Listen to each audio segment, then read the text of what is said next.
retrace à travers le travail d'une classe de CM1 effectuée au cours de toute une année scolaire les différentes étapes de l'apprentissage d'une œuvre en Issar, spécialement commandée par le Conseil général des Alpes-Maritimes pour les 4e rencontres de chorale d'enfants.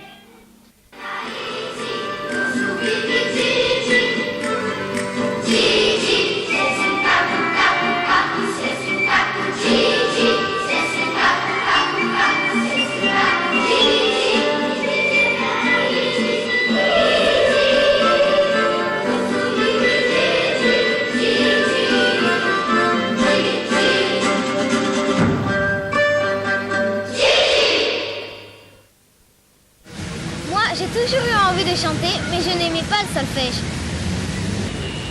Au début, c'était pas évident.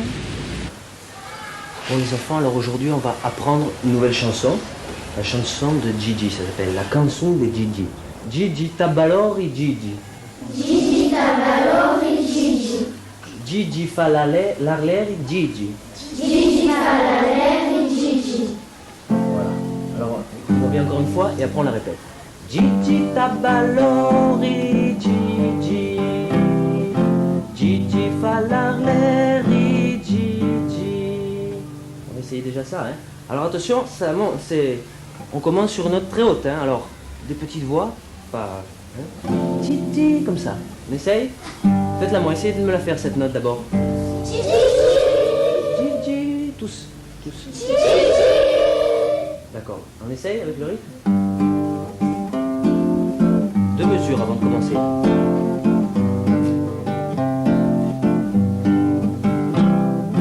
Gigi tabalori Gigi. Gigi fa l'arrière Gigi. C'est bien, c'est ça. Bon, écoutez bien la suite maintenant. Va cercar lui a l'issou, din lui ece den paiu, l'issi fa un sumeiu.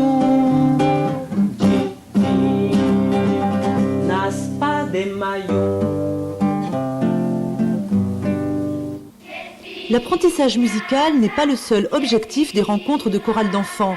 Chaque œuvre programmée est choisie en fonction de ses prolongements pédagogiques.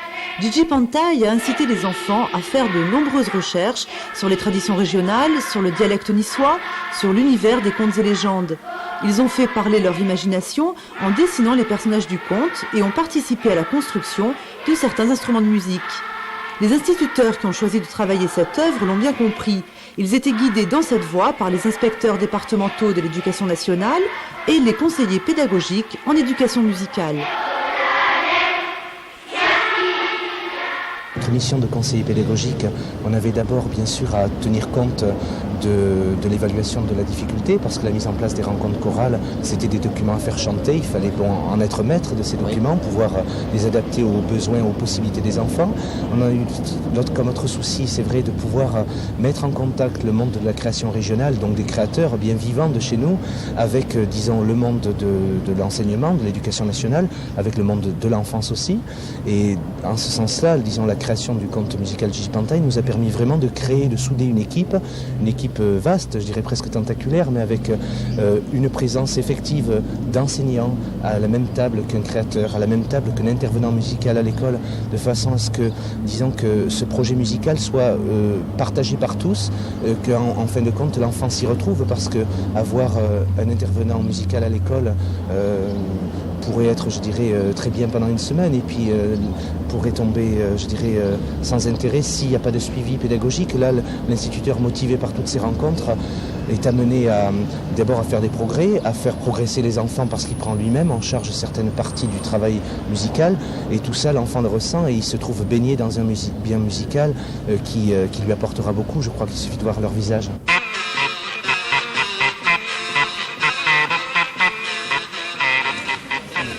On y va. Attention. Bien. On ne touche plus rien. Vous vous souvenez de ce qu'on a fait il y a quelque temps? Gigi Pantaille. 1, 2. Gigi tabalori Gigi. Gigi fa l'arrière Gigi. Va cercar lui a l'issou, di lui ece den paiu. L'issi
L'instituteur a été aidé par un animateur musical. Alors, il me semble important de préciser, François, que les élèves de ce CM1 ont déjà été sensibilisés par la pratique de poésie chantée et accompagnée à la guitare. Ce qui nous a séduit dans le projet des rencontres chorales, c'est tout d'abord le suivi pédagogique avec ce qui avait déjà été mis en place dans la classe. Bon, c'est ensuite l'originalité d'une création en langue niçoise et par des auteurs contemporains, et c'est enfin la régularité des séquences que vous allez mettre en place avec Douce et Poune. Notre rôle étant de servir d'intermédiaire, si tu veux, entre d'une part les créateurs, d'autre part les enseignants et bien sûr les enfants. Va bien, va bien, va bien. Siamo dei principote, siamo dei principote, Martinella pinta già, Martinella pinta già, che monta me frega che pedaccia tutta, io già per salata passa di sciarola sinella cava, con la pica di nera, principata mentra gra. Siamo dei principate, siamo dei principate, Martinella sieta già,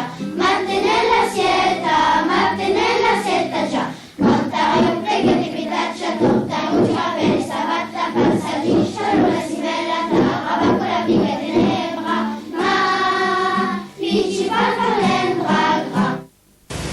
Beaucoup de gens ont travaillé à ce sujet. Même qu'une fois, le maire est venu à l'école. C'est donc avec enthousiasme que nous avons adhéré dès l'année dernière à ce nouveau projet pédagogique.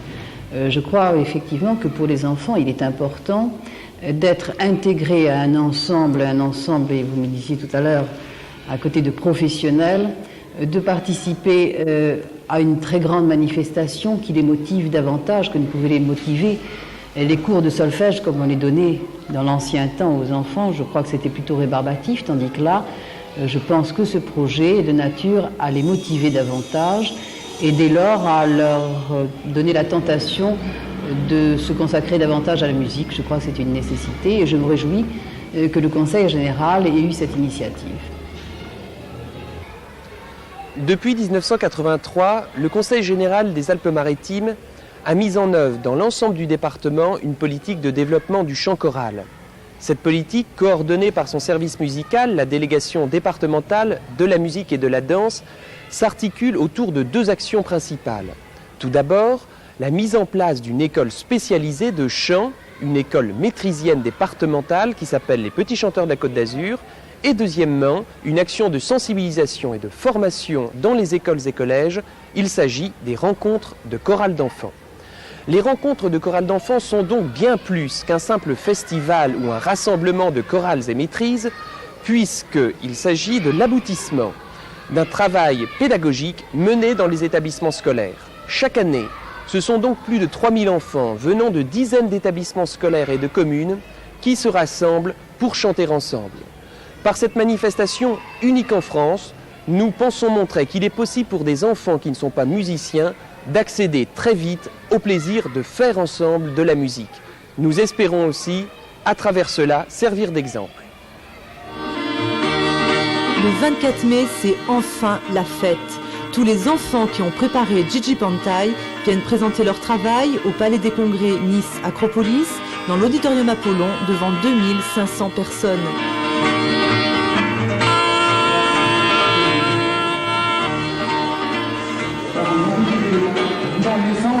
Sans bruit.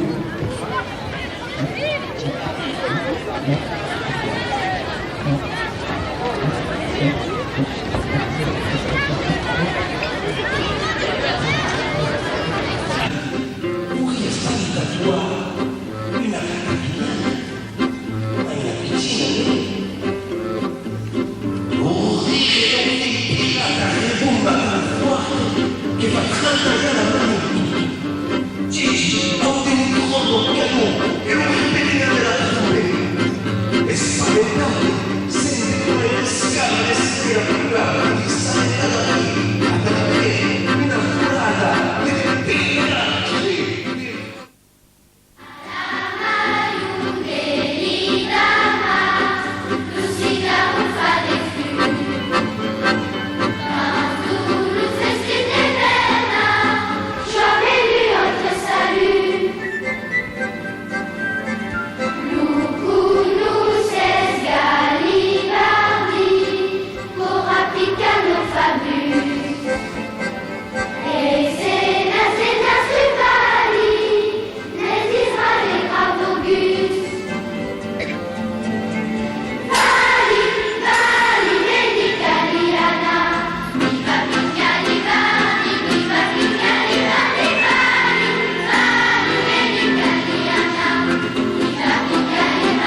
Patrick Vaillant et Jean-Luc Sauvégo sont deux artistes de chez nous. Par leurs œuvres, ils ressuscitent le patrimoine musical de notre région. Justement, moi qui suis curieuse, je les ai appelés.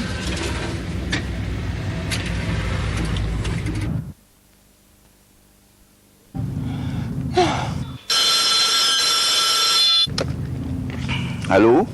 Oui, c'est Patrick Vaillant. Je suis bien le compositeur de Gigi Pantaille, c'est ça? Qu'est-ce que c'est Gigi? Gigi, c'est un conte musical niçois qui est fait pour les enfants et par les enfants.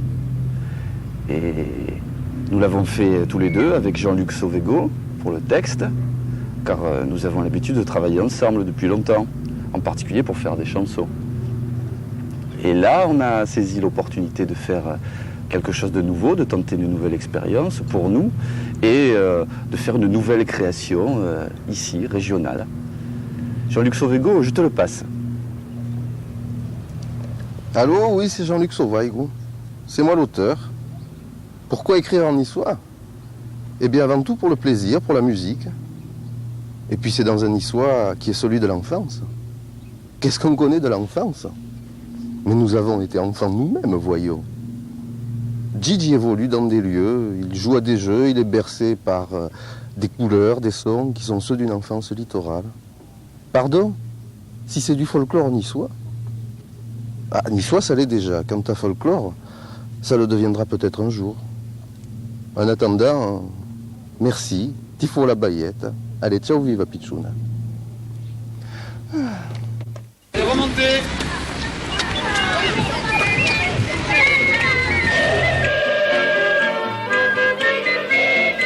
À bientôt.